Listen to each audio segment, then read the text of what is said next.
ever see you or your meat wagon again, you'll be lucky if you don't end up in a wooden box. For Gorillas in the Mist, Sigourney Weaver took on one of the more difficult shooting assignments of her career. Filming on location in Rwanda, Africa, the actress had to hike up to 5 hours a day to areas inhabited by gorillas. They sent me over in March, I think, so I could see what I was up against. So I did the climbs, and I got to be with the gorillas, and well, I was hooked right away. You know, it was such an amazing adventure. So I think I did kind of know that it was going to be tough, but we all had to go through it, so, you know, there's misery loves company. So beautiful. Day after day, with a crew sometimes as small as 5 people, Weaver would approach groups of gorillas. The cameras would roll constantly, waiting for something to happen while the actress stood totally exposed.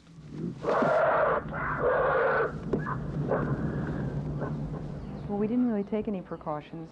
I was with David Watts, who is the gorilla expert who was running Karasoke, Diane's research center, and he was very helpful. He didn't tell me too much, so much that I'd get alarmed, but he would say, well, the silverback's going to display now, and get up and beat his chest. So I kind of had an idea what was going on, but we certainly didn't have anyone with a stun gun or anything, which my parents couldn't believe. You know, they kept saying, you mean there won't be anyone there if something goes wrong? But you just couldn't go into it thinking something might go wrong. I think you just had to have faith that the gorillas would know you were there for a good reason. We know it's using the air shafts. Will you listen to me, Parker? Shut up! Weaver became a star with the 1979 science fiction hit Alien. However, the producer had concerns about the actress. He worried if female audiences would think she was too tough. He showed her screen test to a collection of studio secretaries who gave Weaver the thumbs up. Yeah, and luckily they did. They got me my start.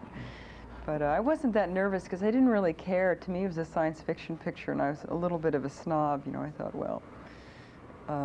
But by then, I was getting pretty interested in working with Ridley Scott, so I was very happy to get the role. 317, take 4. She has worked constantly since then, although that might surprise some of her early drama teachers. They told her that at 5'11", she was too tall to be an actress.